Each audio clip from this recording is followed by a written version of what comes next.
What's up, TRC fans? Don't miss our annual Street Kings event at its new location, Bradenton Motorsports Park, on December 11th.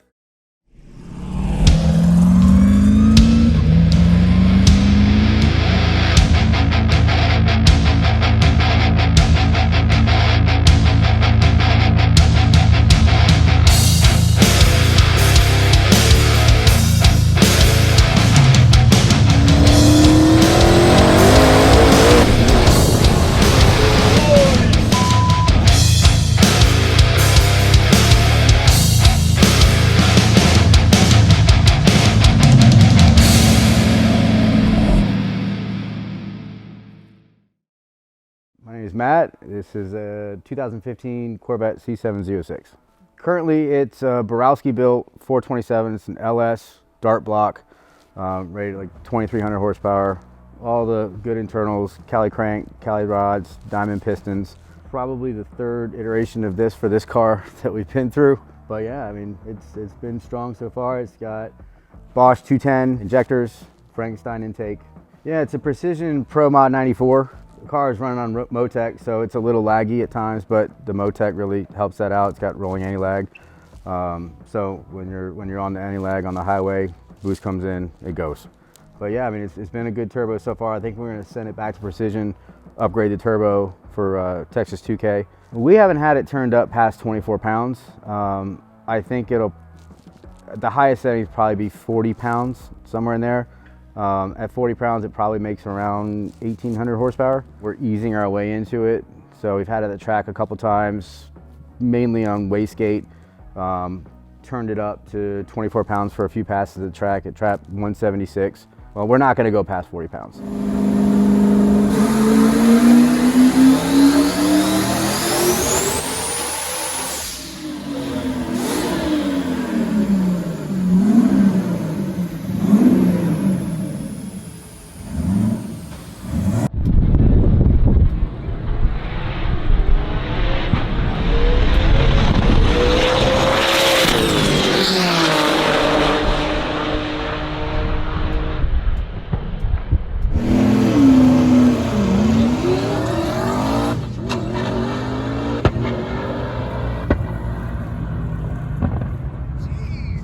Sequential 6-speed Samsonus transmission gearbox. It's got wave track differential. We were at the track last year when we first built when we finished this setup. First pass was a success, nothing broke. I got a little overly ambitious, got on the two-step, dumped the clutch, spit the factory diff out.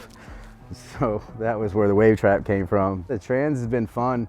It started off as a manual car, an M7, and I had a lot of fun for years with that, but it's just not fast enough to compete with the cars that I wanted to. So I didn't want to go auto, even though they're faster, I get it, but I still wanted to do something. So we decided to go sequential, and I'm really glad that we did because it's really fast. The shift points are on point, and I'm still engaged in driving the car, unlike an auto, which again, I know is faster, but you know, I want it's that visceral driving sense. I didn't want to lose that, you know, and you get that in the manual, you don't get that in the auto. So the sequential was kind of a really good compromise. And we noticed the shift points, you know, going from even flat shifting a manual car, you know, it's still, you know, 6 to 8 tenths of a second. You know, now you're talking about 2, 3. It's plenty fast, it's plenty fun, and I'm glad I went that route. It's an RPS quad carbon. Before that, it was an RPS triple carbon. Before that, there was 4 different versions of monster clutches when it was a stick car. But this clutch is fantastic. I had no issues with this clutch. The car right now is set up for E85. I don't even have a pump gas tune. Don't want one. So it just runs on pump E. We've got a map for C16. The only time I'm gonna run C16 is at the track. Yeah, predominantly this car is always on pump E. I might throw in 5 gallons of 1 ethanol R in case I just wanna get spicy on the street.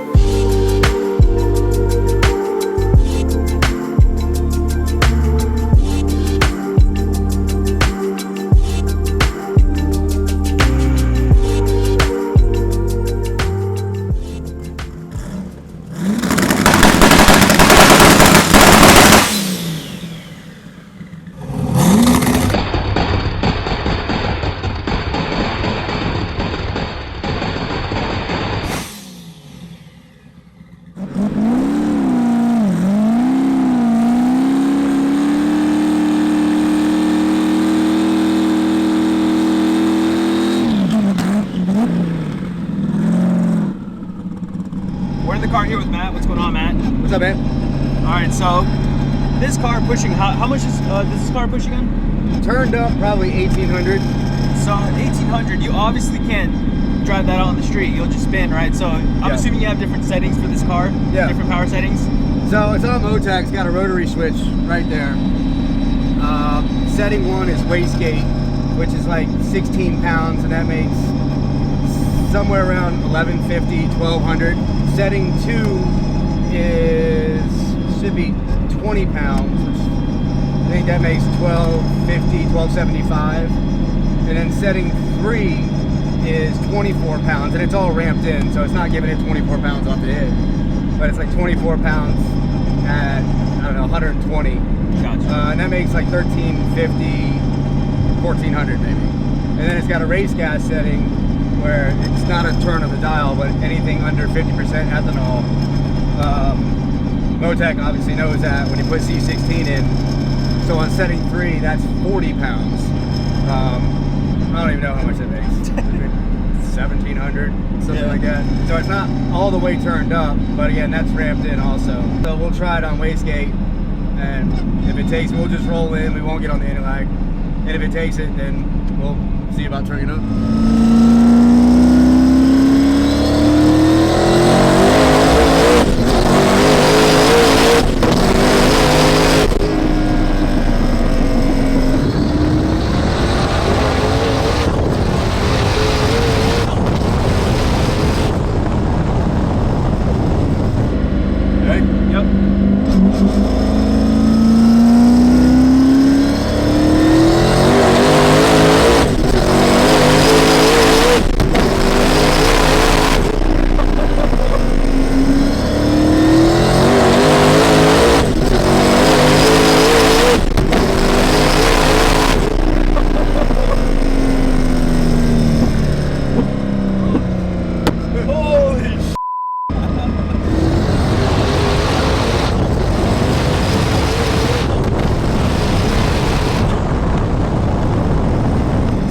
Motec on the LT4, and the firmware is obviously designed for an LT4. So everything else worked out perfectly when we swapped to the LS, with the exception of the ignition. So this will still get into accessory mode, turn all the power on, prime fuel, all that. But it just didn't convert over to actually starting the car. So what John did was kind of as a workaround, we just went directly to the starter, and here's our starter button. I feel like that's the go-to nowadays. If you're gonna have a really fast car, push, especially rear-wheel drive, right? You gotta go Motec. So it was on. So when we first brought Chris on board, Delgado, to tune it, it was on the factory. It was with the LT4 on a factory computer with a Holley Dominator piggyback. The blending of the fuels, because you had low side, high side, you had a secondary set of injectors at the time, and trying to blend all that at the same time, you know, in milliseconds, it's just not safe, right? So. Right. He convinced me to go Motec, much to my chagrin, because, you know, the cost of Motec, but I was like, whatever. I mean, if it keeps it alive. M150, right? Yeah. And it gives us everything we need, then let's do it. And I'm so glad I did, because, I mean, it controls everything. I mean, literally everything. And the traction control is absolutely amazing. I mean, you felt it. Yeah, you got one hell of a build here, dude. I appreciate it, brother. Yeah. Thank you. Yeah. It's only getting faster. I mean, we're finally, I'm doing it right, not being stupid and blowing shit up and breaking things. Because typically we build something and I want to turn it up as much as I can the second we go out, and it doesn't live long. So this time we're just slowly easing into everything. Like everything we've done has basically been on wastegate until we knew that everything was lined out. We got the trans dialed in, we got the Motec dialed in, the engine's dialed in. So now we're at the point where we know everything's safe, everything's where it needs to be, all the safeties are in place, and now it's just time to turn it up. Hell yeah.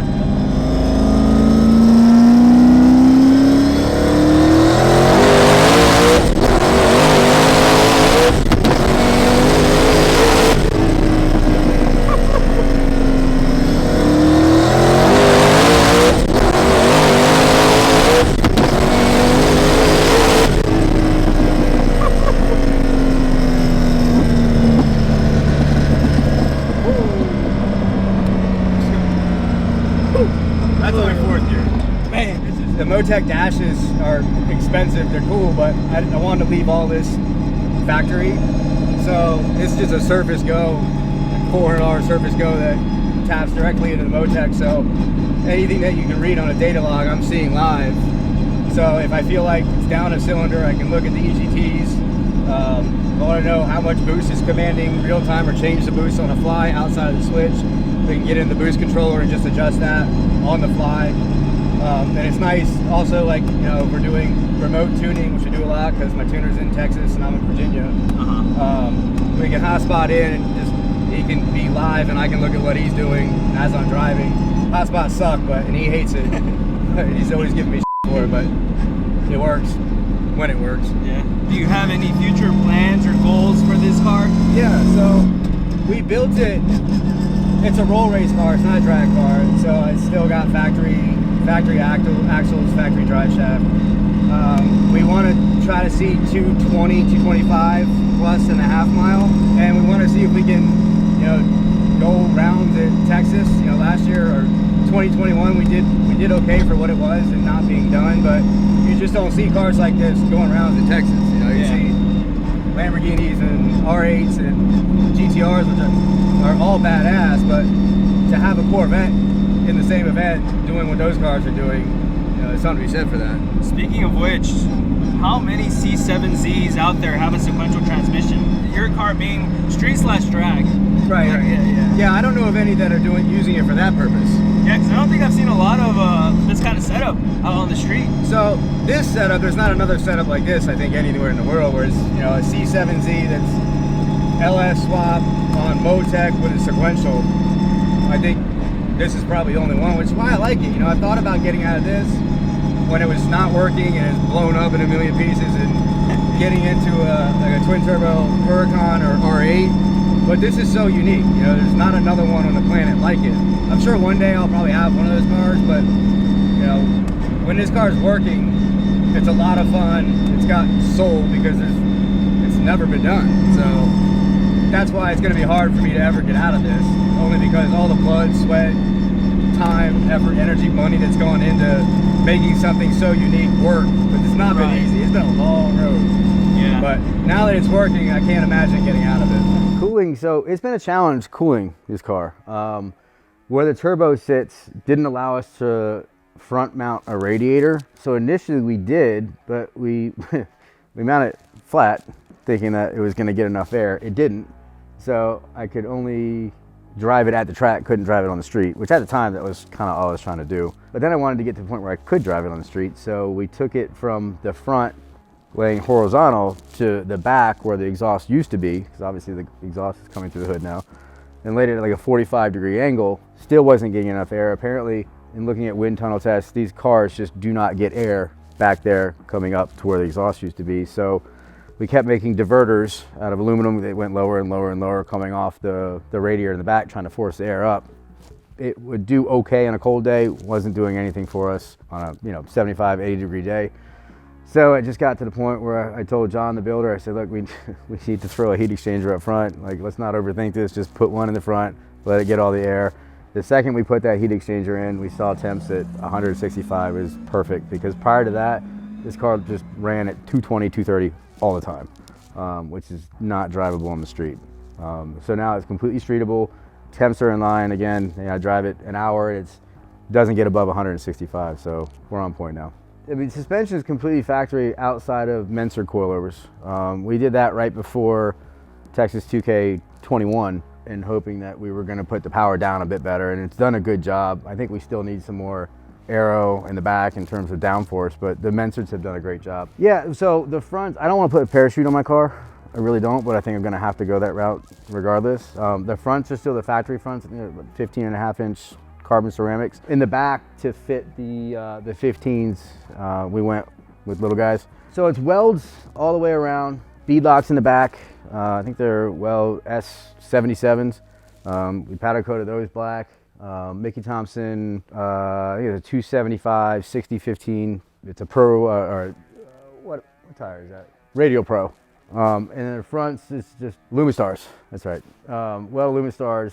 I think it's an 8-inch wheel, not skinnies, because I didn't want to lose the carbon ceramics up front, because I like having that stopping power. I don't want little, it's not a drag car. This car is not built to go down the drag strip. So it was built to do a lot of roll racing, We're going to try to see if we can mix it up in the half mile, obviously Texas 2K, but a lot of stuff that we were doing was on the highway, so I didn't want to put little tiny skinnies on it, lose my ability to slow down if I needed to on the highway. So that's where it sits currently. This car has been a complete challenge because, you know, we started with a platform that was LT based, which an LT based engine, they're really efficient. Obviously they made tweaks over the LS series engines, but it wasn't enough for what we wanted to do with it. You know, we wanted to keep pushing the envelope. We wanted to keep trying to go faster. We hit a lot of speed bumps along the way with the LT platform. You know, when I first got the car, I didn't want to do much to it, but you know, it's just a basic bolt-on car. And then we sent it to RPM and Fran up in Delaware, and we did a cam. That was fun, made like 770 horsepower, but then wanted more. So then we did low side fuel, Holly, and Procharger and F1A 94. That was fun. Car lasted and ran well for a long time, but I wanted, you know, I made 1,000, 1,100 horsepower. I wanted more. And then I think we ended up hurting that engine, which was inevitably going to happen because it was literally running on the ragged edge every time I had it. Not the tuner's fault, my fault, because I asked for it. And from that point, once we built it, then I realized, you know, I can't keep sending it to Delaware anytime something happens. So that's where we found a good buddy of mine, John at Cutaway Creations Racing. And I said, look, I want a plan to, you know, build a big horsepower car. It's going to be reliable, that we can go fast with. So we built an LT4, I think we put the F1A 94 back on it. That ran for a while, pushed the ragged edge with that. I think I money shifted it, broke the crank. So on to the next LT4, built another one, decided we wanted more power, so put an F1X on it, and then decided that wasn't gonna be enough, so threw a 250 shot of nitrous at it too. And then I got sick of breaking blower belts. I mean, literally between the two blowers, I probably broke 20 to 30 belts. So I decided it's time to go turbo. And then also realized that, you know, when I built one of the last LT4s, my engine builder at the time said, you're gonna quickly find the limits of that block. And we did. We literally cracked the block, you know, pushing 1450, 1500 horsepower, and realized that if I wanted to make any more than that, I had to go away from the LT. And at the time, there weren't many solutions for that other than Noonan billet, but I didn't want to spend the money on a billet block at the time. So we decided that we would go LS, and I think it hadn't quite, it had been done once. I think Michael Stout and Vengeance did it, or were doing it. So we decided to go that route. John at Cutaway custom made the engine mount, the motor mounts, and there's a lot of reworking with the Motec, cars on Motec. So a lot of reworking and custom engine harness to make all that work, but it all did, and it actually came together really well. You know, now there's other options. I think Dart came out with a block for the LT4 that's going to hold, you know, 1,800, 2,000 horsepower. But for us, this was the best solution. And Borowski built a hell of a motor. I mean, this thing's good for 2,300. It's probably never going to see it on this setup unless we go twins, which we might later. But for what we want it to do, it's been strong. It's been holding really well, and we're looking forward to seeing what it can do moving forward.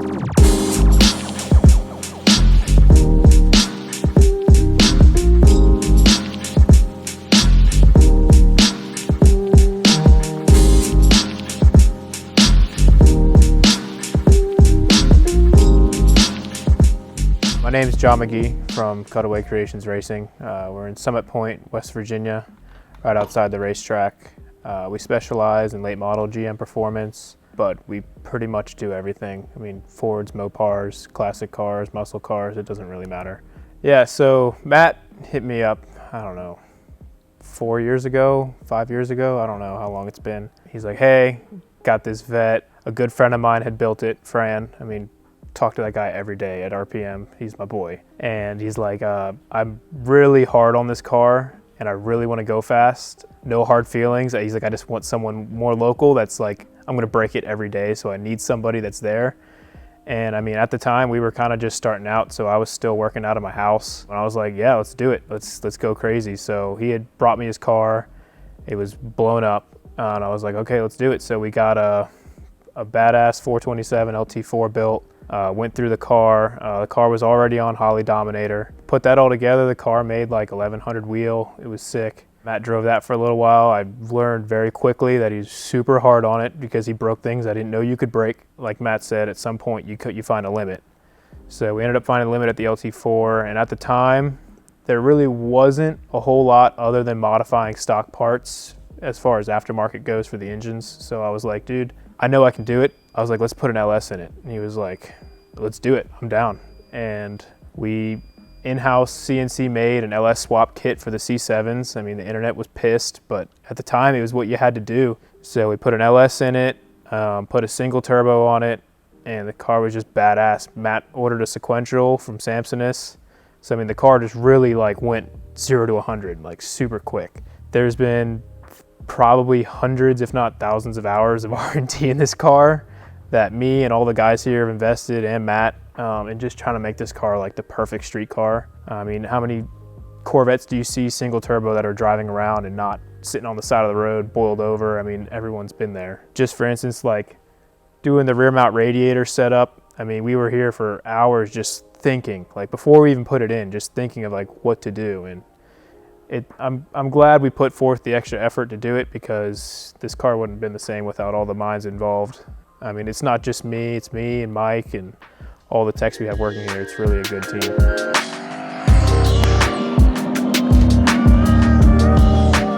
All right, guys, that'll do it for this video. I hope you guys enjoyed. I apologize for all the wind noise. It's really windy out. If you guys enjoyed the video, leave a like. Let us know what you think in the comment section below. If you guys aren't aware, we have new merch on the website at racingchannel.com. If you guys want to check out some of the new merch, I believe we're coming out with some new holiday merch for Christmas time. Some long sleeve shirts, really cool design. So if you guys want to check that out, it's on the website at racingchannel.com. I'll see you guys on the next one. You guys take care.